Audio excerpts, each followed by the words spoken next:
Hey everybody, welcome back to Two Spot Monkeys Live. Here we are, episode 22. Happy to have you joining us again this week. And it's been a week. Jim, how are you? It has been a week, hasn't it? Yeah, whether in our own personal lives, we were kind of catching up a little before we hit record, and there's a lot going on there. And of course, the craziness of this whole election season and all of that. And this isn't a political podcast, so we'll stay away from that stuff. Other than to say, here at Two Spot Monkeys, we count all votes.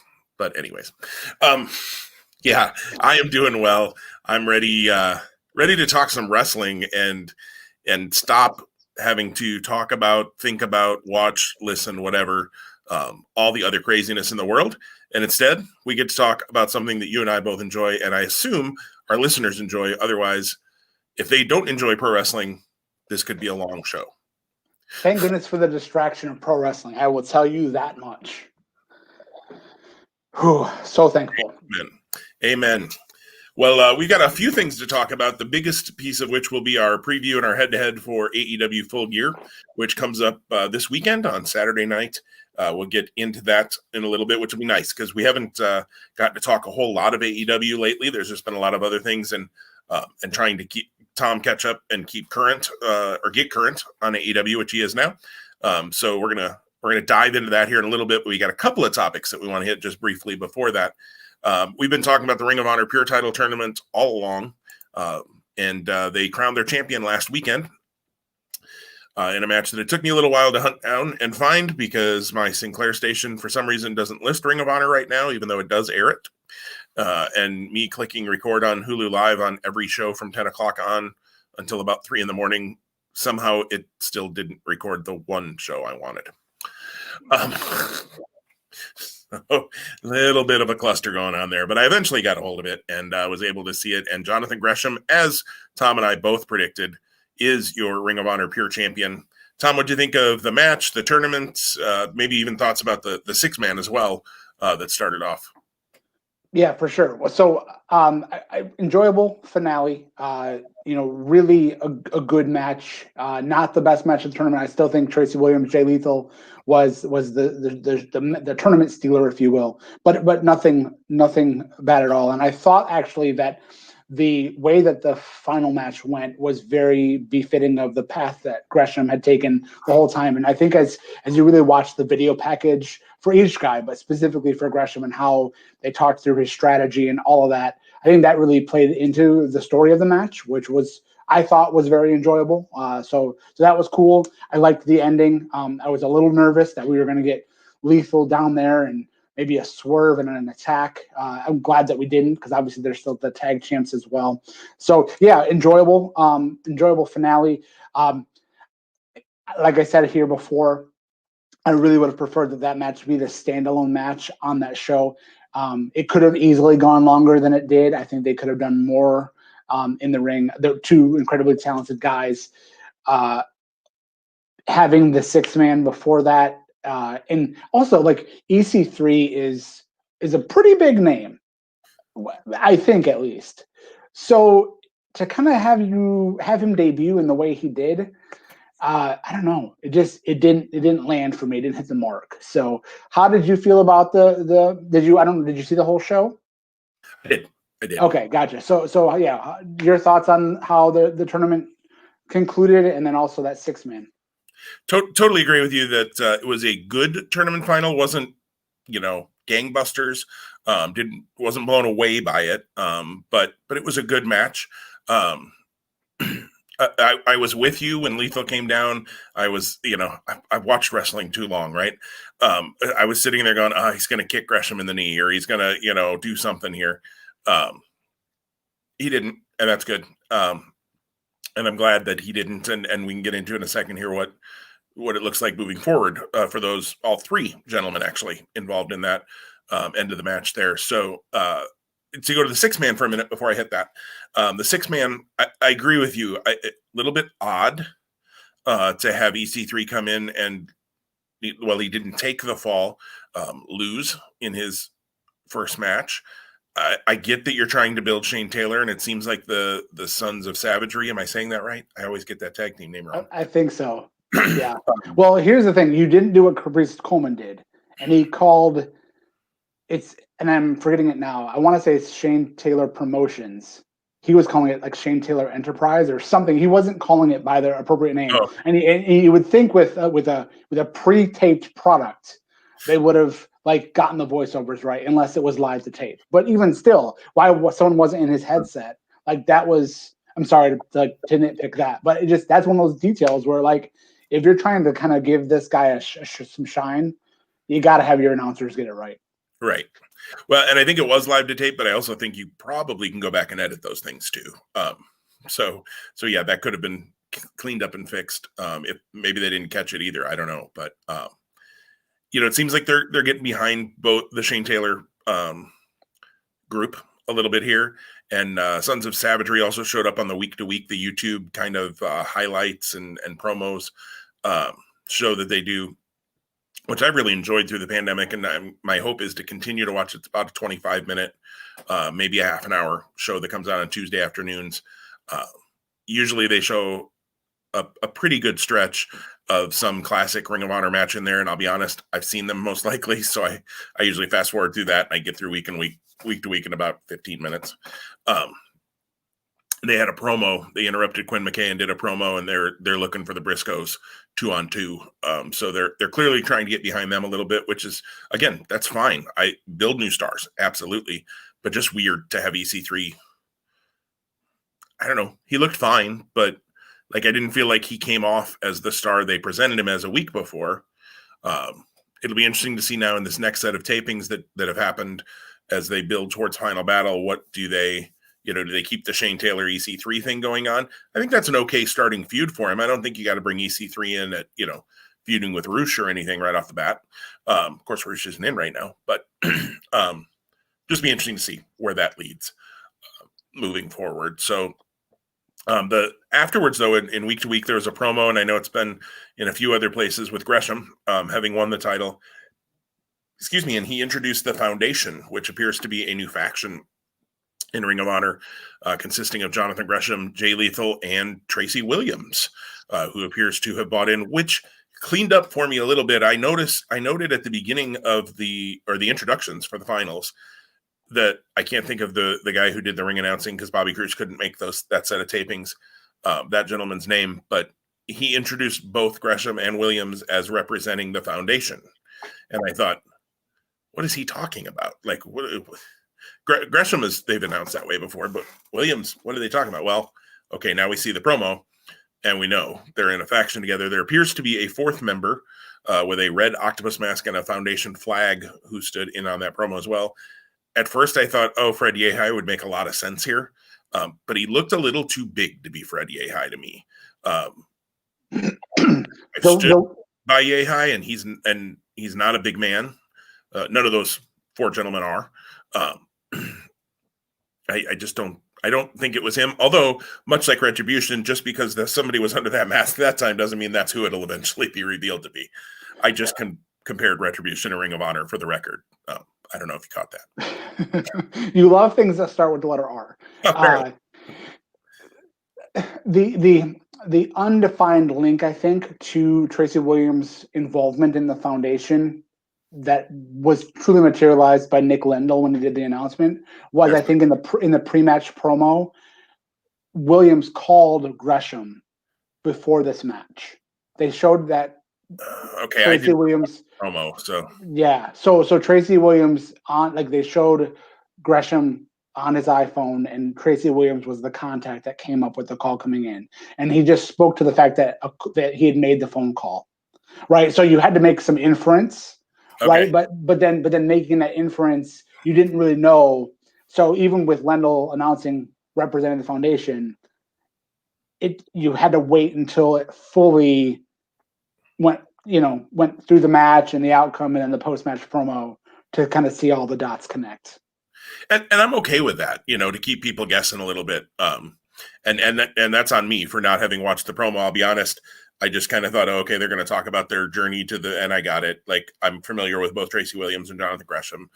I've enjoyed those promos. I think they've done a nice job with them, but I was in watch the match mode at that point and miss that. So thank you for connecting that dot for me. Yeah, no, it's all good. Yeah, and that's the thing. Believe me, for all of our listeners and for just you and I as friends, I'm gonna bring those weird like one-offs. There's gonna be times I can't remember my name, but I'm gonna be able to pull out those random details that somehow stuck with me. So, and go figure.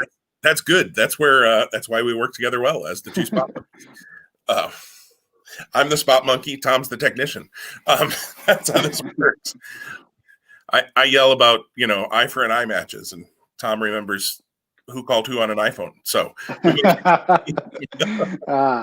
but yes, so really excited too. Just to obviously, we had a really great, was it 8-week stretch of TV as this tournament played out, and kind of got a little bit of the dabble towards the end with the Vincent and Matt Taven kind of reveals and the issue there brewing back to the top, and again the introduction of EC3 and the reintroduction of Shane Taylor Promotions, and then great to see the Briscoes. Really weird seeing them wear all white T-shirts that said "Dem Boys" on it. They're usually seeing them like in the camo or the dark colors. But that was kind of nice. I mean, again, it's a dark setting, so maybe that's why they went the white shirts. But now we have we're on the heels, or not the heels, on the beginning side of what looks to be another 8 weeks of TV, and they're definitely talking about Final Battle on their social media. So I'm eager to see the matches for this weekend are Brody King, Dalton Castle, and Dak Draper, Brian Johnston. Yep. And so excited for that. It appears that Brody King is kind of angling himself as like the potential person to unseat Roosh, or make Gresham a claim. Also himself as that person. Say that again. I'm sorry, I missed that. Jonathan Gresham also in his promo made the comment that he's coming for Roosh too, which is good though. I like multiple people wanting the title. Like that helps make the title seem important. But yeah, King definitely has made those desires known too. Yeah. So that'll be fun. I mean, whether we talk Ring of Honor week by week on this podcast or not, who knows? That's to be determined. And I imagine, as something piques our interest, we'll bring it back. Absolutely, and I'm interested to see where they go for Final Battle. Can Roosh come in for Final Battle? That's, I think, still very much to be determined. And if so, do they go Gresham Roosh? And do you strap the rocket to Gresham? Do you put all 3 titles on one guy? Like that's nuts. But I don't know. Do they make it that Gresham wears down from defending all of the titles? Or there's a lot of interesting stories they could do there. I think Brody King reminds me a little bit of Homicide, which is a little bit weird maybe, but just in that he's the violence in Ring of Honor. And Ring of Honor is so focused often on technical wrestling that having somebody who just is violent. I like having that character. Obviously Villain Enterprises is no more. Marty Scurll is kind of persona non grata there in Ring of Honor right now, and that's a different topic for a totally different podcast. So it'll be interesting to see King moving out on his own. PCO, I believe, was at these tapings. I had seen a tweet that he was there. So that was the first international star. I saw a couple of reports that he and Sledge were there, and they were the first 2 international stars. I think those reports were confusing Sledge with Slex. Sledge is a Philadelphia Ring of Honor dojo student who they're seeming to get a little bit behind, and I probably will be working these tapings, or probably did work those tapings. Slex would be the international star who is still stuck in Australia. So we'll see where that goes.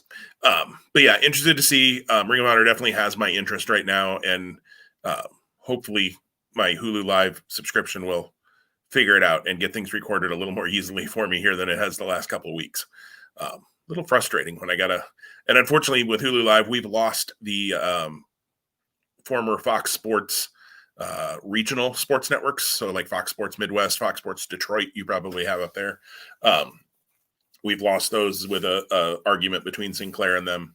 So I don't get the Friday night airing that at least was a little more predictable than I had before. So hopefully we'll see. Let's talk Halloween Havoc next, Tom. We're about a week behind on that, but we were able to both see it now. What were your first thoughts of Halloween Havoc?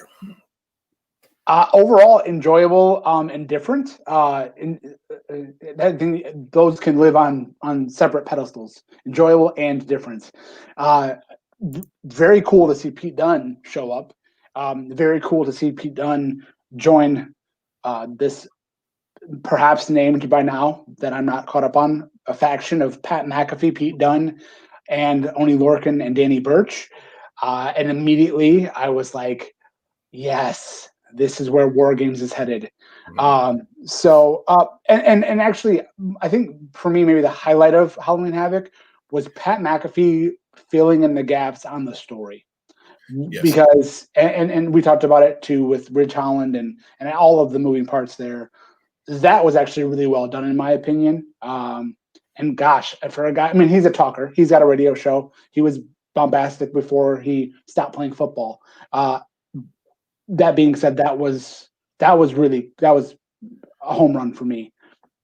The in-ring stuff, what opened the show and what closed the show, the title matches really delivered. The North American title was a little short, but I understood why. I want to know who's behind the Scream mask. And then Dexter Lumis and Cameron Grimes could have probably done without that. Yeah, I'm with you on a lot of what you've said about Halloween Havoc. Earlier when I asked you if you were up to date on NXT, my brain wasn't thinking about it, that Pete Dunne happened at Halloween Havoc. I was thinking there was another week between or after that. So I'm glad you brought it up because I wanted to talk about it, but if you hadn't seen it, I didn't want to spoil it for you.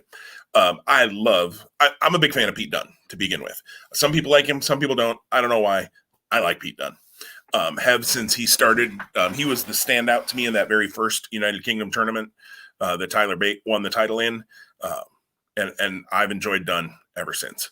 I'm wondering if they're going to call themselves the Kings because McAfee kind of made a reference to we're the Kings and we run this place or something like that. So I wondered if that was him naming the faction. We'll see. I haven't seen NXT from this week either. So we'll see if that plays out more. I'm wondering if that's the name they're going to go with, which would kind of fit for what they're doing. Yeah, I agree with you, though, that there's War Games. McAfee, Dunne, Burch, and Lorcan against the Undisputed Era. Sign me up. I'm in. That works for me. McAfee, you and I both thought did really well in his match, other than the setup for the finish in his match against Cole at the 2 takeovers ago, whatever that was. Or was that last takeover already? Well, so it feels like there's been more than one takeover because of the fact Havocs and things. Yeah. Yeah. So takeover 30 was McAfee's debut. Then they did have takeover 31. If I'm remembering correctly. I think you are. So, anyways, whatever McAfee and Cole was, without having that date in front of us, we both thought he was pretty good. So put him in War Games where you got lots of people to interact with him, so that helps. You can do gimmicky things with it because it's a War Games and you got weapons and you got Gaga that you could do. That works for me. I love Lorcan and Burch getting a little bit of a shine here and getting brought up, whether that was the original plan or not. If they really did pivot. Well, they pivoted, obviously, somewhat, because Ridge Holland would have been involved in this somehow. If they pivoted as much as it seems like they had to pivot, I agree with you. Kudos to the NXT writing team for delivering a promo with Pat McAfee that pulled all of that together. I talk about Retribution a lot, I know, but it's similar to what you and I had talked about, having Mustafa Ali, as we've been informed now is the correct way to pronounce his name. He's very adamant about that, so I will try to get it right here to not get in trouble. But having him, talk about being the computer, the stalker guy, on SmackDown, tying together those little pieces is important. And so kudos to NXT for doing that with McAfee in a position where they had to do it kind of quick because of the injury to Ridge Holland. But they did it in a great way. I agree with you. That made a ton of sense when you listen to it. Even if you were going, wow, they really had to pull this together. they made it make sense. And that's what you have to do in this business, right? Things are going to happen. People are going to get hurt. Things aren't going to work the way that you think they might, all of those things, but be willing to adapt to it. And then your job as creative is to write the story, to tell the story you're trying to tell, and make it make sense. It's why I don't agree with Jim Cornette on a lot of things, but Jim Cornette has said before that when people get fired because creative has nothing for you, creative should get fired. Their job is to have something for you. He kind of makes sense when he says that. So kudos to creative in NXT for that. I too am interested in who's behind the Scream mask. I would have said Indy Hartwell, because obviously they've started to move her into that package. But having her interfere that way in the men's match doesn't make as much sense to me. I did think the tombstone to the head looked pretty weak. That knocked Priest off of the perch. Saw it coming from a mile away, certainly. And I know you got to use a gimmick tombstone so it explodes, but it looked like a prop tombstone that was exploding. So that was a little, for me. How interesting, though, that you and I thought that if only one person won the title, it'd be Candice. And boy, we were 180 degrees the other direction on that. Johnny wins the title and Candice doesn't. I'm interested to see. Like I said, haven't seen NXT yet this week. Maybe we'll catch it later tonight. We'll see, or maybe tomorrow. But I am interested to see where NXT goes with those stories. I thought Shotzi Blackheart was fine as the host. The random screaming thing just for me is like, meh. But it worked in the Halloween Havoc theme, so that's fine. And I'm with you. I actually, just shortly before NXT, maybe the day before, had been thinking, gosh, we really haven't seen any cinematic matches lately, and I'm kind of okay with that. And then as I was watching NXT, I'm like, you brought this on yourself, Jim. Way to go. Spoken into existence. What? And the one nice thing that I just want to call out is, the depth of the roster has been an asset lately. I mean, it should always be an asset, right? But what I'm actually rather surprised by in a positive way is not missing Finn Balor. Like, I definitely want to see him come back, especially after that classic with Kyle O'Reilly. And I want to see what they do from there and how that goes. And it might not, because we appear to have what would look to be the main event for the next TakeOver in December as being War Games. But not having the NXT title as being a focal point hasn't been missed. Like, and I don't mean to say that it's not valuable, because it is. But there's been so many other things that have been a good use of time that I'm thankful for that, I suppose.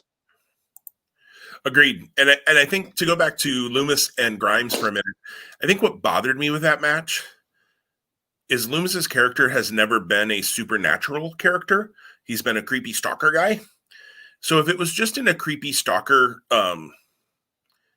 home, or whatever you want to say, and that sort of thing, and it was just spooky because it was creepy and it was dark, and and you opened up a cabinet and there was a head in a jar or something like that, or a hand in a jar or something, like I could work with that. But the zombie thing, like, I get it's Halloween Havoc, but the zombies, like, that's not any part of Loomis's character. If you had the zombies with The Undertaker, okay, I can make that jump. Even if you had the zombies with The Fiend, okay, because that's some sort of other dimension thing we're doing there. The zombies bothered me. I thought the zombies, whoever they were very talented and did their job very well, but they didn't fit. That was my thing. Well, and I know that on social media they were promoting Kushida versus Cameron Grimes for NXT this past week. So if Cameron Grimes doesn't come out as a zombie, I'm going to be really disappointed. Very true. Very true. I mean, no, don't get me wrong. Cameron Grimes screaming like a little girl, throughout the whole thing was funny at points for me, because Grimes does play the chicken heel very well. And him asking, William Regal to get him out of it, and even saying, I'll take a loss on my record. I'll take a loss on my record. It's okay. That part I chuckled through, but then to drag it out over multiple segments and all of that, I don't know. Yeah, that match didn't set the world on fire for me. But the rest of the show I thought was pretty good. I was just looking at the results really quick to see if we were missing anything else. Escobar and Jake Atlas was good. Short. Short. Yeah. And Rhea and Raquel was fine. I thought I did, Raquel didn't make me think, oh my goodness, she's the next Becky Lynch and Charlotte Flair, but she also didn't make me think, oh God, why is she in the ring? I thought she did fine. I've mentioned this to you before, I think, on this show. I think it's time for Rhea to move. I think it's time to get her to SmackDown or Raw. They could use her, now whether they'd use her well or not, that's a crapshoot. But they could use her, and I just don't see where she fits in the NXT. I think there's enough other women that need that spotlight in NXT that maybe aren't ready for that jump yet to Raw or SmackDown. I think Rhea, it's time. The draft would have been a great time to do it, but we haven't done that yet. So let the record show you did state you're okay with Cameron Grimes screams, but Shotzi Blackheart, no, thank you. we have verbal confirmation on this podcast that those words are spoken from your mouth. Those words were Grimes. I felt like there was reasoning behind his screaming. He was scared. Blackheart's screams just because it's Halloween Havoc and I have to scream are more my give me a reason. At least Grimes was screaming because he was scared. But again, if that's the worst thing, that's okay. I like so right. No, definitely. And they obviously see something in her because they are definitely giving her that opportunity and more to show what she's got. And kudos to her on the 400 costume changes that she had to pull off during a live show too. So not easy. Yeah. I hope Halloween Havoc is here to stay. I do too. It was always one of my favorite pay-per-views. I don't know why. I started to go back and watch the first one last week, I guess it was, or week before. And I'm still not through it because, again, trying to stay current on everything else, right? There's not a lot of time to go back and watch classic stuff on the network as much as I'd like to. But I forgot that was the debut of Doom at the first Halloween Havoc. So that was kind of fun to watch that match with the Steiners and remember that storyline from back in '89 when I was a much, much younger boy than I am now. So yeah, I agree. Let's keep Halloween Havoc around. That'd be just fine with me. And I'm glad that Halloween Havoc meant something. Where they have Starrcade every December. It's a glorified house show. That's all it is. Yep. And who knows if they'll even do it this year since they're not doing house shows. Halloween Havoc had purpose to it, which I like. If you're going to use those names, make them mean something. I realize it's not the level that it once was. That's fine, but let NXT use them for their specials and those kinds of things. I think that's a good idea. Like they did with the Great American Bash. Was it Great American Bash or Bash at the Beach? Yep. Great American Bash. Yeah. Oh, that's right. Cody used Bash at the Beach, didn't he? Over in AEW, which is a perfect segue to Tom. Kick us off. Tell us all about how bad you are kicking my tail in the head-to-head. Well, I wouldn't say it's that detrimental right now, but yes, as we enter our barbed wire bat.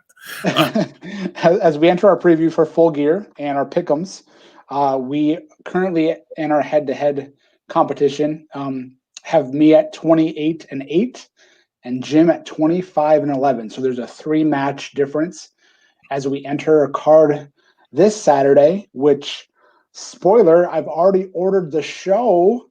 What? Yeah, definitely. So the money is being plunked down when they auto debit my account for my cable bill. But yeah, I'm watching Full Gear live. My brother's coming over, so I'm excited. My brother hasn't been watching a lot of wrestling because he's been really busy at work. But he was actually in a car accident with my stepdad. They hit a deer, and then their car was rear-ended after they hit the deer.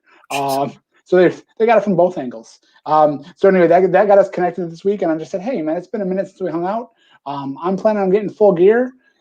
We haven't watched wrestling in a while. Let's do this. He's like, sounds like a plan. And he has no idea what's happening. So we actually were together for the first episode of AEW, and that's pretty much all he's ever seen. So he's familiar with a lot of the guys and the girls, and probably unfamiliar too. So it'll be fun to have him shotgun with me as we watch, because I'm sure it'll be a different perspective for someone who's not current on the product.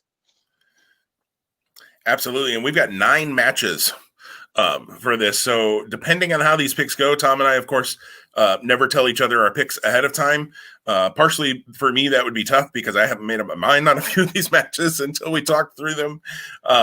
So 9 matches, there would be the possibility that I could catch up in this show or even overtake you if we really went crazy and we're, different on a lot of these. I tend to think there are some matches that are pretty, I'll be stunned if we differ on, but I would say there are some that probably we may see differently. So let's kick off with the first match, which is the new buy-in match. Originally, Orange Cassidy and John Silver was going to be on the buy-in. That's been moved to the main pay-per-view. We'll talk about that in a minute. But the first match now on the buy-in on the free preview show is an NWA women's title match with Serena Deeb, the new champion who won the title a few weeks back, maybe 3 or 4 weeks ago, from Thunder Rosa. And she is defending against Allison Kay, formerly Sienna, in Impact Wrestling as well. I'm making picks first. Is that right, Tom? We talked about this. Yep. Okay. So I didn't want to jump ahead of you if I was doing that wrong. But, I think it's been interesting to see the NWA and AEW work together a little bit. I did see an interview with Cody day before, where he said he doesn't ever necessarily see them doing a co-branded show where it's AEW and the NWA bring you. And that makes sense to me because AEW is light years ahead of the NWA right now. So co-branding doesn't do anything for AEW. But having their guys and gals from the NWA on their show and having the NWA titles as a part of their show occasionally is kind of a fun thing. I had enjoyed NWA Power when that was a thing for a little while. Hopefully that'll come back at some point. I've not seen any of the weekly pay-per-views that they and the United Wrestling Network are doing. And they don't have nearly the presence on that. I've caught all of the results because of the fantasy wrestling league you and I are in. But they don't have nearly the NWA involvement in that show that I expected them to have originally. That either being here or there. This match, let's talk about Serena Deeb and Allison Kay. Deeb just won the title a few weeks ago. So, Allison Kay certainly would make a fine NWA women's champion. I just don't think you take the title off Deeb that quickly when you don't have a weekly TV show right now for the NWA. I know they've got that weekly pay-per-view and Deeb has been on it a couple of times. I just don't know that you want to hotshot your titles too much. There was some talk that they got the belt off of Thunder Rosa because she was going to sign with AEW or with WWE or whatever. I've read she's under contract until late in 2021, so that clearly wasn't it. So if you weren't just getting the belt off Thunder Rosa because she was reporting to Orlando the next week or something, then I don't know why you'd need to get it off Deeb that quickly. So I think you stay with Serena Deeb here, and it's always, to me, the preview or the buy-in or the pre-show match or whatever, 9 times out of 10, the babyface seems to win that match to get people excited for the show. So I've got Deeb keeping the title here. Yeah, my pick is the same here. I don't know why you would change the championship. I think it's a profile match. It's a great match for the buy-in.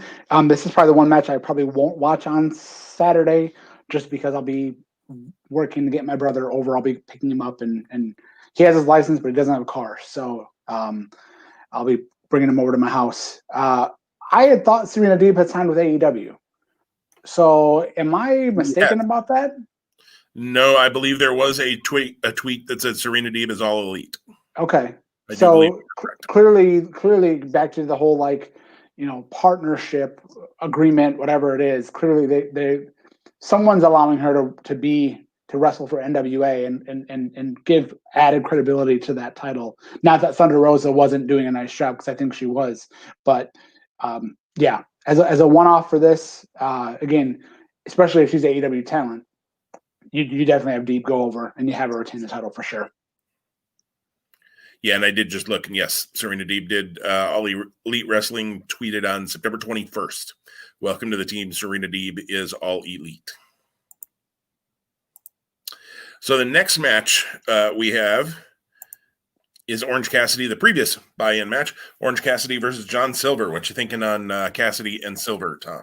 Yeah, I've liked the build for this. I've liked the way that this has come to the surface, and I think it's going to be a really fun match.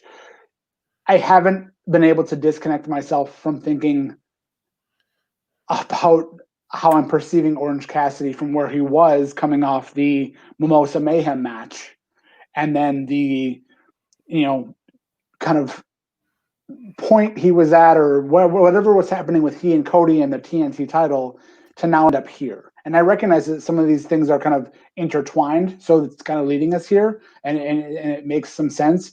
But when you think about it, he has arguably his highest profile match with Jericho, wins that, and then now he's here.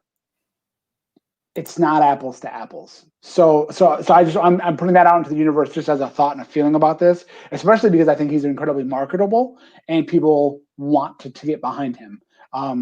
Let's hope he's not already peaking. I don't think he is, but let's hope that's not the case. They could have gone a different direction here, and this could have ended up being just a simple match on Dynamite. And I almost wish they did or had done that, but I won't get into my armchair booking. Orange Cassidy wins this match. There's no other outcome I can see happening here, even though I don't think that it's bad for the Dark Order to get some buzz. I just don't know where they're at right now. Like, I don't even know where Mr. Brody Lee's at in the scope of things. So yeah, so on the surface and on paper, Cassidy's my pick. Yeah, I thought it was interesting that Lee did not appear to even be at Dynamite last week. Don't know if that was a creative decision, a COVID thing, whatever thing. It was just interesting. I agree with you. And I agree with your pick. We're going to be 2 for 2 here on going the same direction, which neither of these matches shock me that we have the same winner. There's a little piece of me that goes, well, maybe there could be like some sort of shenanigans and Silver gets the win. But I'm not sure John Silver has won a match in AEW. Well, on Dark, I think they've won some matches.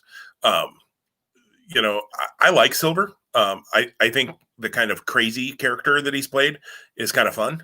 And Silver and Cassidy certainly know each other well from their independent runs and time in Beyond Wrestling and other places.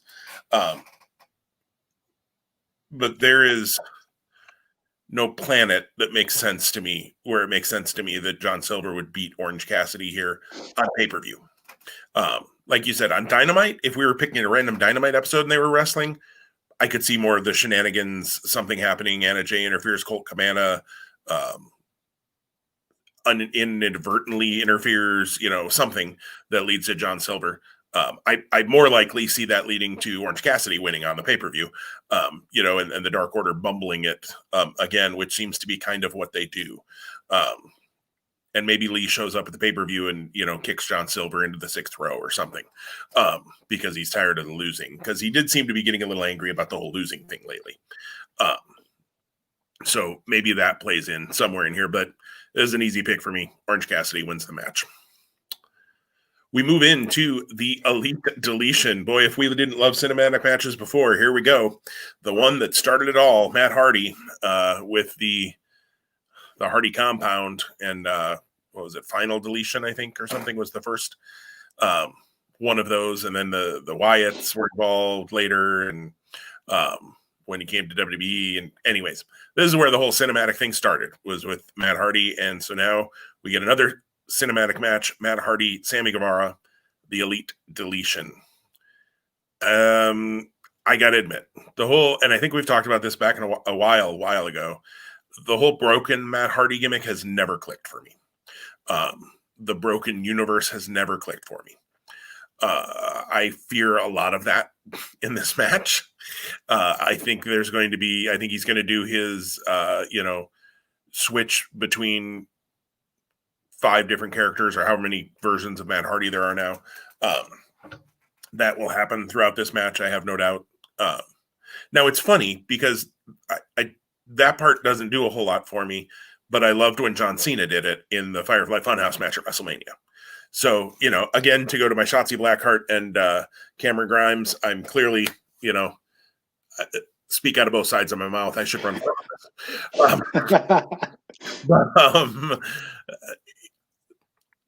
this to me has to be the blow off. Like, I thought their Falls Count Anywhere and Anything Goes or whatever it was match at the last pay-per-view, right?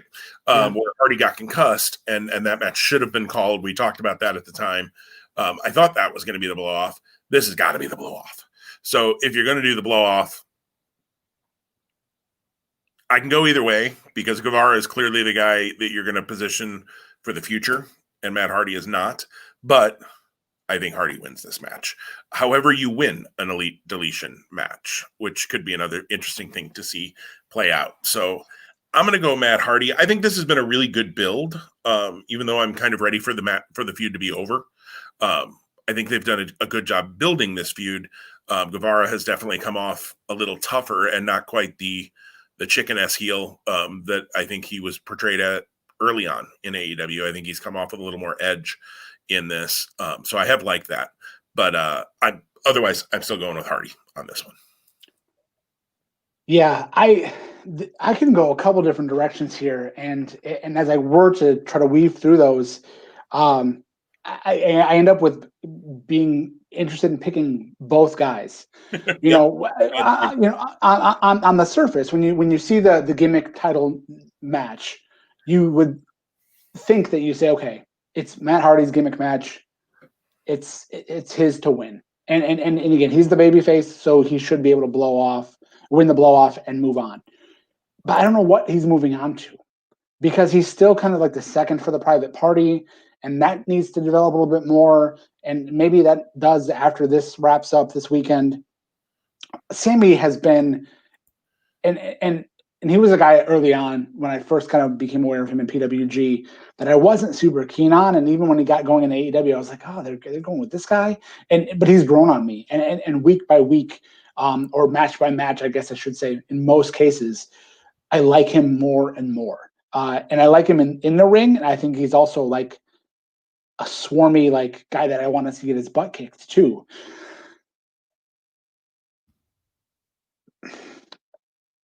And I think he should get his butt kicked here, because there's more that he can do even in a loss than I think Matt Hardy can do if he loses this match. So Matt Hardy's my pick as well. But I would say I'd probably put that like 60-40. So if we come back next week with three big things from Full Gear, and we're talking about a Sammy victory as one of those three big things on either of our sides, I won't be surprised. I actually have an opinion about where I think Sammy goes next, but it feeds into a match we're talking about later. So I'm going to hold that now. We are 3 for 3 on our picks. We are. We have matched up 3 times. I got a sneaky hunch. This is where you think the connection is going to be made, is in our next match. If MJF wins, he joins the Inner Circle. MJF versus Chris Jericho. How about that steak dinner, Tom? You know, I didn't think that was that bad. And I was really impressed with how well MJF sang. I don't think it was a lip sync. No, he actually has a background in musical theater, I read. Right. I mean, he actually was better than Jericho, in my opinion. Now, again, hokey and goofy, and those poor girls that they dropped on the floor, I really felt bad for them, to be quite honest with you. That was like my biggest concern of the whole segment. But this has been really unique and interesting, and they're both bad guys. So watching them kind of play off each other, and it's been a little extra at times, to use a word that my kids would say, Dad, you're being extra. Each guy has been extra, but it feeds into their personalities in a way. And I was really surprised that it took until this past Wednesday for the physicality to actually happen. And Jericho was kind of prompting and urging MJF to kind of be in that spot. And even after the match, it took one more step for MJF to make it physical. I'm really looking forward to this match. I know that you are a bigger MJF fan than I am, but I'm coming around on him. And again, frankly, you've seen more AEW on the bigger stage than I have. So I think more so than just the show in general that I'm excited to participate and watch and plunk down my hard-earned money for. I think these two guys can do something special in the ring. Now, I'm expecting a match of the year, but I think the outcome here is part of a longer story. And so with that, I'm going to pick MJF as my winner. And I'm going to pick MJF as my winner, but I think that he will choose to not join the Inner Circle. He has the right to join. Doesn't mean he will. I think it might be a ruse the whole time, and then he'll hold it over Jericho's head, and then Jericho's going to do whatever he can.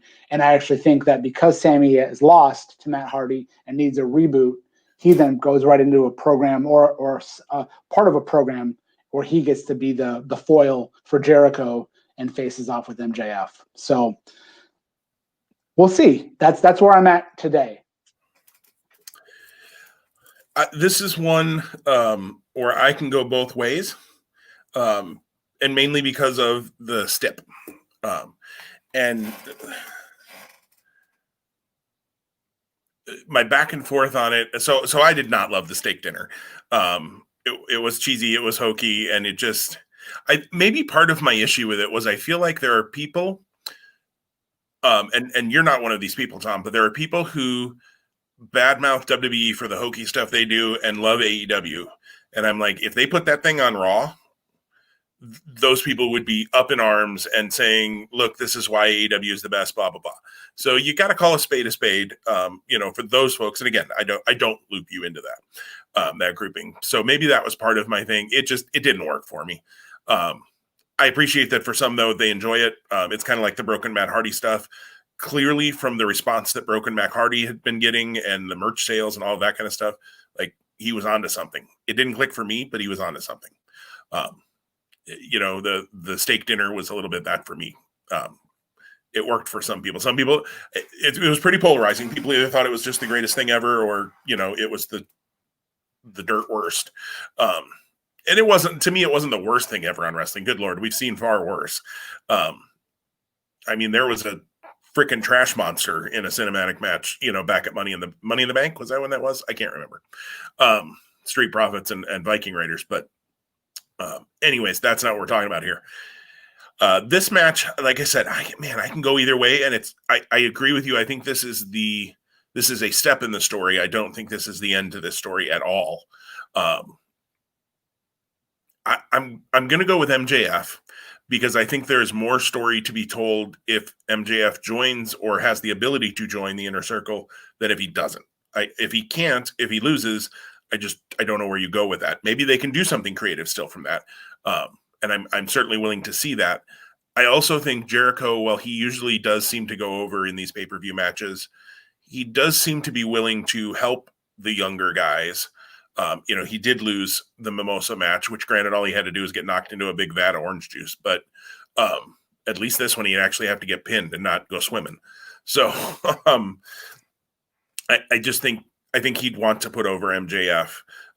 As much as Jericho at times, I think, can be a little too much, both on screen and on Twitter. I do think he wants the next generation to have their shot. And I think putting MJF makes sense. Putting MJF over makes sense in that.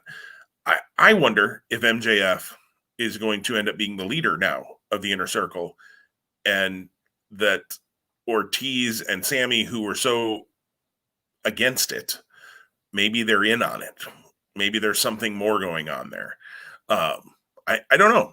This is interesting. At first I would have said, boy, what are you doing? It's heel. Like, that's going to be really strange. And I still don't know who I'm supposed to cheer for in this match. But that's okay, because you've told a story that intrigues me. Even if I don't have a cheering interest in it, I'm interested to see where the story goes. So kudos to AEW for pulling that off. I hope they don't go too swerve heavy with it, because this story certainly has the ability to go swerve. I don't want it to turn into, Vince Russo booking here. And I don't think they've done too much of that yet. So I'm hopeful that won't happen here. But I'm going to go MJF as well. As much as I want to go Jericho so that we have a difference and I have a chance, I do feel like MJF wins, and I don't want to bury myself by making a difference just for difference sake, because that doesn't make a lot of sense. Excuse me. The next match to go into is the women's title match, which didn't have a lot of build until a week or two ago, and now all of a sudden, I really want to see. It's a return match. It's Hikaru Shida defending the title versus the woman she took the title from, Nyla Rose. I'm right in that, aren't I? Yeah, Shida beat Rose, yes, for the title. You picked first. My turn to pick first. So think about that for a minute.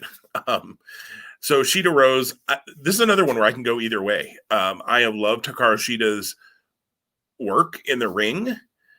I like her as champion, but I don't feel like she's felt like the top of the division for some reason. I don't know if it's the booking. I don't know quite what it is, There just hasn't quite been that, oh, she's the champ, she's the one.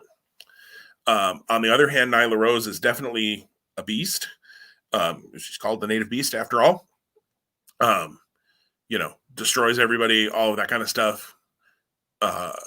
Is okay in the ring. Has had some really good matches, has had some real clunkers. So I think in ring, this could go either way. Their first match, my memory is it was pretty good. So I think that'll be good. Sheeta can lead pretty well. I just don't know on this one, to be perfectly honest, which way I want to go. If Sheeta retains, what do you do with Nyla Rose? That would be 2 losses in a row to Sheeta. And what do you do with Nyla Rose? They have been building, although maybe not in the last couple of weeks, but they've been building Britt Baker pretty well, who's a heel. They've been building Big Swole pretty well, who's a babyface.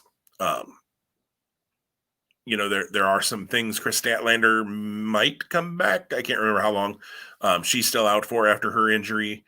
So the women's division is kind of starting to come together a little bit more, I feel like. I'm going to go Nyla Rose. I just think that makes a little more sense right now to put the belt back on her and have people chasing, the unstoppable beast. You have Vicky Guerrero, which adds a new angle to that presentation. And I thought Guerrero bowing in front of Sheeta and then Sheeta going after her, although she missed the grip on the choke the first time, or the shirt. She recovered and got a hold of her. I thought was good on Wednesday. So I'm going to go Nyla Rose. Yeah, I'm going to go Hikaru Shida. And I hope it's more than just heart that I'm picking with. You're better at picking champion changes. Note most recently Randy Orton over Drew McIntyre. Well, when you pick 4 months in a row, you're eventually going to get it right. But I see really, I agree with your point. If Rose loses here, I don't know what comes next, especially when you've got a mouthpiece like Vicky. Or maybe they just think that because they've got a mouthpiece like Vicky, she can afford a loss here and be pivoted to something else. Who knows? I want to see Sheeta versus Britt Baker. And I think that's where it makes sense to head. And I think Britt is the one that gets the title off Sheeta versus Rose. That's not to say they couldn't do Nyla Rose versus Britt Baker, but it's heel again. And again, how many lines do you want to blur all the time? So this is a toss up for me too. So, but I'm gonna roll the dice. This is a competition. This is fun. But I also do think Sheeta deserves to remain champion, and I would like to see. I hope that AEW also sees the future of the Sheeta Britt Baker title clash down the road. Next match up is the TNT title match. Cody with his new blonde hair again. His hair is going to fall out. He keeps changing all the color. Cody defends versus Darby Allin. What are you thinking, Tom? Yeah, this is a tough one. This is really tough for me. I'll be really, really frank that I was surprised for such a short TNT reign for Mr. Brody Lee. Mm-hmm. But it made sense. It was a very kind of a compact feud between he and Cody. And very much, I think, in a non-traditional sense of how you would think a feud would play itself out. But it was about making this title even more valuable than it is. I love the history between Darby Allin and Cody. I think this is match 3, if I'm not mistaken, head-to-head between each of them. Darby has gotten so close every single time. Is now the time. And Darby is a guy that's getting TV every week, and his vignettes are different than anyone else on the entire program. And Cody really doesn't need this title to be who he is and what he is. But are they ready to give Darby Allin the chance? I think Cody is very much like Jericho, like you were talking about with Jericho in the MJF match. Jericho wants the future of this company to be strong. And the MJFs and the Darby Allins and the Sammy Guevaras and other guys are that. So you need to have them get significant wins. My pick is going to be Darby Allin, but I think this is a toss-up too. I do think that this is finally the chance that Darby gets to get that big victory over Cody and also be a champion. And I'm not sure that the championship reign lasts long if he does win. I really don't know. I don't know that I see him as a TV champion or as a TNT champion. But I might be wrong about that. But I do think that the story of him going for this, what he's had to overcome, I could actually see the person he loses it to if he does win. And I won't go there yet. But I actually will. I will bring that up. I was very interested in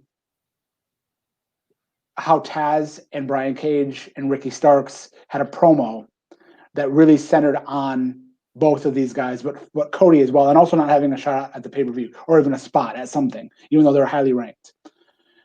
I hope this doesn't go to a no contest by their interference, or I hope it doesn't become a tag match. I'd be really disappointed if that's the case. But we'll see. But I had to bring that up because that was very much front of my mind as I watched Dynamite this week, knowing that this is a high-profile match. There's history between these two competitors, but then in the background you've got Team Taz or whatever they're calling Taz's group. Yeah, this is a toss-up for me as well. I've gone both ways on this match. I thought it was interesting that Darby is saying that, you know, the TNT doesn't want him to be the face of TNT. They had the promo with the car that said the face of TNT, and he ran over the person with the Cody mask on. I think you said you haven't seen the very tail end of AEW yet from this week. Cody cuts a promo on Darby where he says, "You're not the ace." A little bit of a heel tinge to it, not outward, but just a little cocky, maybe, which makes me think maybe that means Darby needs to go over to be the ace. But I think you brought up the point that I don't know where it's going to play in, but Team Taz is going to play a role in this match. They've said as much, that they're going to be there. They're mad they're not on the pay-per-view, and all of that. I'm going to go Cody winning this because of Team Taz interference that screws Darby Allin. And I can hear Jim Ross saying, you know, Darby Allin had him beat, and, you know, God damn you, Taz, excuse the language, kind of thing. Because Taz and Brian Cage and Ricky Starks screw Darby Allin. And then eventually maybe Darby does, you know, go on to win the title on a rematch where it's in a cage, or it's some way that they do that keeps Team Taz out of it. But I'm going to go Cody, but boy, I don't feel strong about that at all, because I think if Allin loses, he needs to lose in a way that he gets screwed. He can't lose clean here because of the way they've set it up. Because they've involved Team Taz, I think Team Taz has been just, you know, beating up poor Darby Allin left and right. I could see them, you know, now costing him his biggest match ever, and the chance where he was going to beat Cody and he was going to be the champion, and now he doesn't get that. I could also see it being Darby Allin wins the match by DQ, but I don't want to get that into the weeds on a pick either. So I'm going to pray that doesn't happen and I lose a match to you just because it's a stupid DQ finish on a pay-per-view. We'll see. Yeah, and I think Darby's had Cody's number in both of their previous two matches. The first one was I think the draw. Yep. And that was amazing. That was one of the better matches of 2019, if that's when that happened. Again, I don't remember how long years are now. Years feel longer than years. Yeah, it was the summer of 19. Yeah, months feel longer than weeks sometimes. Actually, that reverse that. Weeks feel longer than months. I digress. But then their second match was in the TNT tournament when they were doing like kind of the shows in the garage or in the Atlanta or the Georgia, like, you know, I don't even know what you'd call that venue. And that match was good, but didn't meet the first level. But again, I think still Darby's getting so close and so close. So I hope they pay that off here. But you're right. The Team Taz component adds a shade of gray that we'll have to wait and see what Saturday brings. Yeah, that was the other thing that Cody says in the promo. I realize I'm spoiling this for you. I apologize. But is that the other EVPs weren't sure about Darby, and Cody had to frickin' wrestle him himself just to prove how good Darby was, but he's not the ace. So interesting there. The next match that we've got is the end of the number one contenders tournament that's been going on over on Dynamite. It's the match that I think you and I both definitely thought would be the finals. All right, I think we both thought this, and I think most people saw this as the finals. Kenny Omega, Adam Page, former World Tag Team Champions colliding. Page still seems to want to be tag team partners. Omega wants to do a singles thing and is being definitely more aloof and more slightly heelish, perhaps cocky, arrogant at least, heading into this match. So, Tom, what do you think happens here in the number one contenders tournament finals? You get to pick this one first. I do. It's Thursday. So good job, Tom. I'm glad somebody was paying. I was checking to see if you were paying attention. Omega definitely is doing more of the kind of heelish, arrogant. He's the greatest wrestler in the world. These almost Bobby Cruise-like introductions, that they're doing, that he used to do for Steve Corino, are kind of fun. I think Omega has been dominant through this tournament, fairly dominant through this tournament, I guess it'd be a good way to say it. Page, has had some wars. I can go either way with this because I think, Adam Page is definitely somebody they're building towards the world title. But Adam Page versus Jon Moxley or Adam Page versus Eddie Kingston, I won't tip my hat yet on where I'm going on that one. Yeah, I don't know. I think it needs more build. Kenny Omega versus Jon Moxley, that's a big match.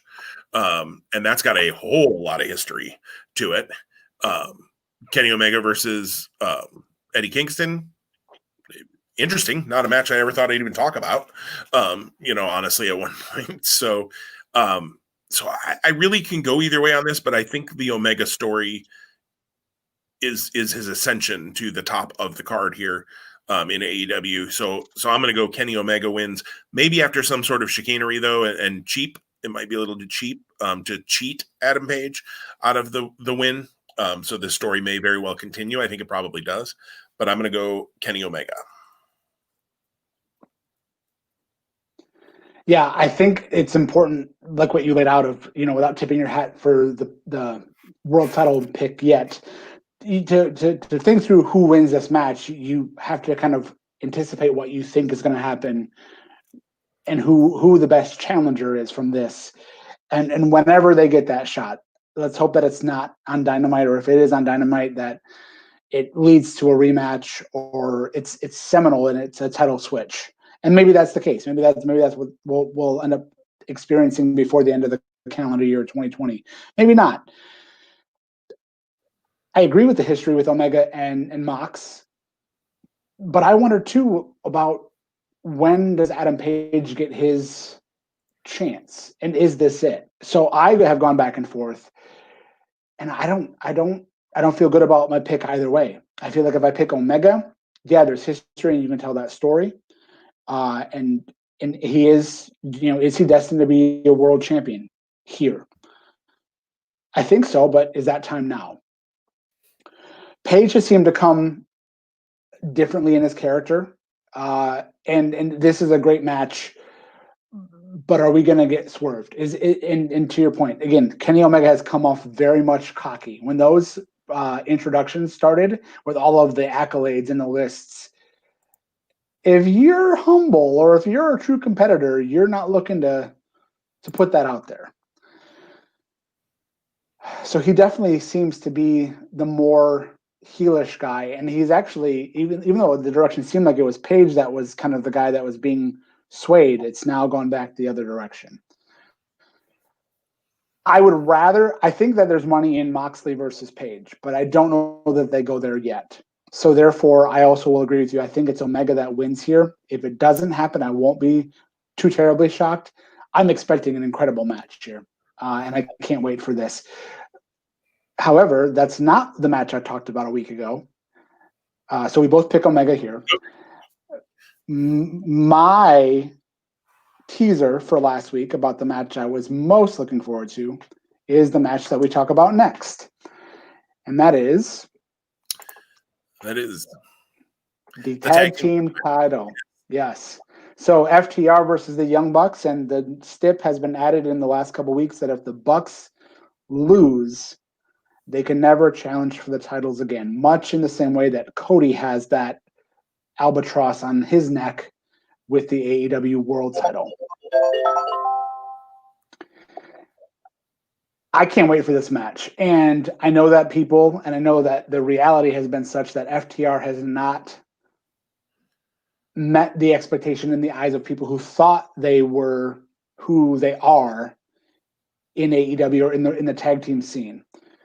But here's their chance. I mean, if the Bucks had, I'm not remembering 100%. Was it a 7-star match the Bucks had in February with Kenny Omega and Adam Page? 9 if it would have been in the Tokyo Dome. Gotcha. Okay, so these 4 guys and these 2 teams, I think the deck's stacked. Let's be very clear first and foremost. The deck is stacked against them. But I think if there's anyone who can answer the bell and deliver, it's these guys. And I think the history here, I mean, there's a lot on the show that I love and I'm really excited for, and we've talked about it already. But if you said, what is the one match you're paying for? This is the match. And I haven't even talked about who I want to pick yet. I'm just giving you all the hyperbole around it, in my opinion, in my world. I don't like the stip. The stip makes it even harder to choose. I don't think you pull the titles off FTR yet, but I don't see how the Bucks lose. And the Bucks beat Private Party on TV this past week. So they got comeuppance from a year ago on the road to the potential titles by losing in that kind of upset match. Are they going to rectify all of their sins of the last year by finally winning the titles and also proving that they are the best tag team in the world when FTR claims that they are? That's the story I want told. I just don't know if that's the story that they're going to tell. I also can't imagine, in this pro wrestling, so you can book your way around stipulations, but AEW has been one where they've been pretty firm and fair and fast about holding true to what they put out there into the stipulation universe and the history and the lineage of the pure sports and the true sports build. So if the Bucks do lose, I can't not see them ever having the belts again unless the Young Bucks are breaking up, and that's not happening. So I apologize. I'm talking and I'm pontificating here and taking your valuable time to make your pick too, but maybe it's giving you more time to think. I'm picking the Young Bucks to win the titles because I just can't see them not having the chance to challenge ever again. You lay out all of the problems with this match. So well done. I don't love this stipulation because it also doesn't make sense. This stipulation works when FTR won't give the Bucks the title match. So then the Bucks say, we'll up the ante. If you give us the title match, we'll never challenge again if we lose. You give us one shot, we'll never challenge again if we lose. But that's not what happened. They earned the title match, and then was it Nick? Or no, it was Matt. I think that they did a sit-down interview with them, and Nick mentions that Matt had added this stipulation, and Matt seems to be the one who's going a little more bat poo crazy out of the 2 Young Bucks. It almost seems like they're hinting at a breakup, but I agree with you. Like, I think that's a bad idea. Much like Cody's stipulation like this, at first I was like, oh, they can't do that. But with Cody, I think there was always the plan that there would be a secondary title, whether it was the TNT title, the TV title, the US title, the Intercontinental, whatever they want to call it. The Dynamite title, whatever it could have been called. So yeah, Cody can't challenge for the world title, but he can be in this TNT title picture and help make young guys there. I doubt they're going to add a secondary tag team title. We haven't really seen that since the WCW days when they had the world and the US tag titles. And I don't think the tag division, as deep as it is in AEW, having two tag champions just that doesn't make sense in this day and age, to me. So if the Bucks were to lose, right, they can always book themselves back into the stipulation somehow, but then you get into, it's WWE light, they do this all the time. They have stipulations that they don't hold on to. So all that said, I agree with you that I think it's a little too soon to take the belts off FTR, which is why I wouldn't have done this stupid stipulation, because then you have FTR win and they can still come back to this match down the road. However, I think it's the Bucks. I'm going to go with you on this one and say the Bucks. As much, again, as I'd love to have a difference to continue to try to make up the difference, I don't do that if I don't believe it. And now, will I be shocked if FTR wins? A little bit, because it'll make me kind of go, what are they going to do with that stipulation now? But yet I just think the Bucks are going to get the titles here. I don't think it'll be a real long reign for the Bucks, though, which would make two kind of shorter reigns. The tag titles don't have to be long reigns either, I guess. But I don't see the Bucks needing to have a really super long reign with the belts. Maybe they will. I don't know. But I think that they're going to run into the same problem Cody runs into and the same problem that Kenny's going to run into. When you're EVPs of the company, if you put yourself into a long title run, you better make darn good and sure that everybody thinks it's worthy of it, or else it's just going to look like you're the bookers, even though, yes, Tony Khan has final say, you're in management and you're putting belts on yourself all the time. So they got to be careful of that. But I think the Bucks as the champs works here. They've gone, them as a heel. Do you eventually go to Kenny Omega as the world champion and the Bucks, the elite having all of the gold kind of thing? You got to be careful doing that. Maybe you do it, but I think the Bucks win this match. Let me ask you a question, and I'm sorry to cut you off if you had another comment to make there. Do you think this has to be the title match? Like, do you think they could have given us this match without the titles being on the line? Absolutely, they could have. If now, because one of them is the champions, no. So FTR having the belts means this has to be a title match to me. So let me pause there, though, because they were doing the brush with greatness, which I recognize the brush with greatness kind of were like 20-minute time limit plus the belts are on the line. But you could have seen a negotiation, I feel like, and the Bucks, and they could have said, well, we're not fighting you, even though you're number one contenders. And you're not getting a title shot. You haven't earned it in our eyes. But they could have said, well, we'll give you the brush with greatness, but the belts are on the line. And that's how the Bucks win and get leverage over FTR, but FTR doesn't lose the belts. And then when they actually are on the line, the Bucks don't win. Now, I guess I'm kind of pontificating about what could happen, but I just wondered, like, if they had gone with that story, because they've I don't think this is too quick. I think it's very timely and it's important. But as you're able to look at it with a critical eye, I just wonder about those things. Yeah, and I think they didn't need to put the belts on the FTR in the first place, right away, or as quick as they did. I think you could have built to this match happening here at Full Gear, and it just being for, maybe it's a number one contenders match. I wouldn't have done that just because that makes it feel a little less than. But it's the dream match. It's the match everybody's been wanting for years. It's the match they've been wanting for years. And then you still have another tag team title match between, Best Friends and the Lucha Bros or something. I don't know. I'm just throwing some teams out there. So you could have had two high profile tag team matches going on this show. It didn't need the belts, but it's kind of the Randy Orton Edge thing. If Randy Orton hangs on to that world title until WrestleMania and faces Edge, which is what I originally said when I predicted him winning the title last month at Hell in a Cell, I don't think Randy Orton and Edge needs the title at WrestleMania. I think you can do that match without the title. I don't think this match needed the titles. I think there's plenty of story here. You didn't need to do that. And the stipulation to me actually almost pulls away from it a little bit, because it's supposed to be about who's the best in the world, which I realize the AEW tag team champions are supposed to be the best tag team in the world. That's why you have belts. I like your idea, though, that they could have used that. The brush to greatness thing, I don't think they ever used to its extent. Nobody ever went to a time limit draw. Like, Yeah, it's kind of like the ruling, and I don't mean to keep jumping companies. It's kind of like the ruling in Ring of Honor about the pure title. If anybody interferes, they're going to get fired. Like, I fully expected Brian Johnson, because he's this, crazed, angry at everybody guy, to interfere in one of PJ Black's matches. Then he gets fired, and we see him homeless on the street or something. In wrestling, you make a rule so that somebody can break it, and then there's consequences.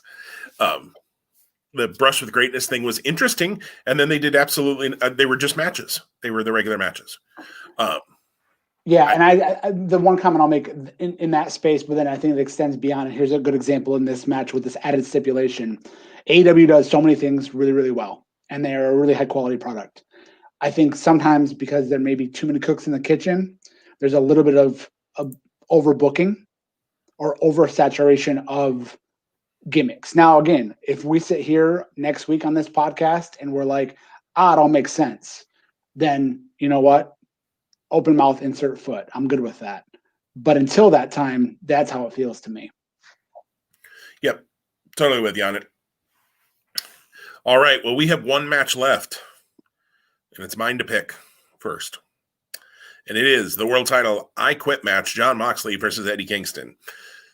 So I have to say a couple of things on this match. One is, if you would have told me a year ago that Eddie Kingston would be main eventing a pay-per-view for one of the top two companies in America anyways, maybe the world, New Japan, would have something to say about that. I probably would have told you were nuts. I wouldn't have thought that this would have happened for Eddie Kingston. Kudos to him. He has made the most out of, he got one kind of shot there with the TNT title when Cody was doing the open challenge thing. He accounted for himself very well. I have loved the build to this. The face-off that they did on Wednesday night between Moxley and Kingston, talking about their past, and Moxley promising Kingston's mom that he would watch out for him. Kingston saying it's too late for him. He's already sold out. Awesome stuff. They made me want to see this match far more than I ever could have thought I wanted to see a Jon Moxley and Eddie Kingston match. Kingston has always been a guy who I thought was really good on the mic and was kind of okay in the ring. I haven't loved him in the ring. But when you tell the story so well, it makes me want to see the match, whether I think it's going to be Bryan Danielson versus Samoa Joe or not. This isn't going to be Bryan Danielson versus Samoa Joe. It's not. It's going to be violent as crap, though. And I'm really looking forward to it. I have to admit, they made me care about a match that I wasn't sure I would. I love Kingston and his family that he's put together with the Lucha Bros and the Butcher and the Blade. I think that's going to get interesting here, because Pac had a promo about coming back. I don't know how soon he'll be back. It would be awesome to see him here. But I'm excited for Pac to come back. But whenever he can get back over here, is fine. So that's going to be interesting, because he had Death Triangle going with the Lucha Bros. Now the Lucha Bros are in. They haven't really called themselves the family, but that's what he keeps referring to them as they are family. So I think the build has been great to this. I think everything's been great. I also think there's no chance on God's green earth that Eddie Kingston walks out with the world title here. As much as that would be a really interesting story, and I would have to give AEW kudos for having the cojones to put the world title on Eddie Kingston at that level. Yeah, I don't see that. So Mox is my winner here. I will say, though, I think this is going to be really, really fun. And I hope that it even has some sort of a creative way to get him to say, I quit. At the end, have Moxley lock him in something where we're all going, oh my God, like, what are you doing to that poor man? Because Kingston has pushed him to that level, that's what he had to do to win the match and keep his title. But Moxley is my winner, but I'm looking forward to this. They have built, I have to say, before you make your pick on this last match, Tom, top to bottom, for the most part, they've done a really strong job building this card. This is one of the better builds I think AEW has had. I agree with that. And maybe more so than anything, that's probably very telling as to why, even though on this podcast before I've said, I'm going to order the show. Show comes, didn't order it. Now that was life getting in the way and other things, other priorities. And I'm not letting that happen this Saturday. Like I said from the start, I've already placed the order with my remote on my cable box. I'm paying $60 Xfinity, but I want to be able to watch it on the TV that I don't have BR Live on. So otherwise, you'd be getting $10 less. It's okay. It's okay. I'll eat ramen for a week. I'll be okay. Yeah. All of the things you've said, I am on point with you in those feelings. And Eddie Kingston is, they're not calling him that here, I don't think, but he is the last of a dying breed. He is a guy who, when he speaks, you feel it. That in-ring between he and Moxley carried his own weight too, but just with Kingston, you feel his words. Every fiber, every drip of emotion that comes off the words from his mouth, it lands with me, whether I like him or whether I don't. And I get drawn into the wanting to like him even more because I believe what he's saying. Like it comes across as being very real to me. And if everyone was able to cut promos like that, who knows what and how we would process and feel about other issues in professional wrestling. Mox is my pick as well. I don't see the title changing here. I really hope for a creative finish. The fact that they brought Eddie Kingston's mom up and said that she was going to be in the front row makes me feel like there could be something there. Is this the blow off for these two, or is there something left in the tank? You'd think an I Quit match is the be all end all, or one of the ways of a be all end all. But Kingston before said he never tapped out. He didn't tap out in their first match. He didn't lose the shot in the Battle Royal to earn a title shot because of whatever finagling went on. Does something happen here where something happens where either he doesn't quit or it's piped in on a mic? Is that where Pac gets involved? Right? And does it come over the loudspeaker, but his mouth doesn't move? I don't know. I don't want to grasp finish. I don't want to grasp at straws here and get too deep in the weeds as well. But I can't wait. And yeah, this match, this card very much has me having zero regrets on the front end. And I strongly feel on the back end I will have zero regrets for choosing to invest time and money to watch this show. And I can't wait for Saturday. Yeah, absolutely. I think it's going to be a really strong show. My intent right now is to watch it live. We'll see how that goes. I don't think we have anything Saturday night at this point, but sometimes my schedule is not known to myself until later on too. So you understand how that works, Tom. So we'll see how that rolls. But my intent right now is that, yes, I will watch this show live. I don't think we have anything else left to say, certainly about AEW.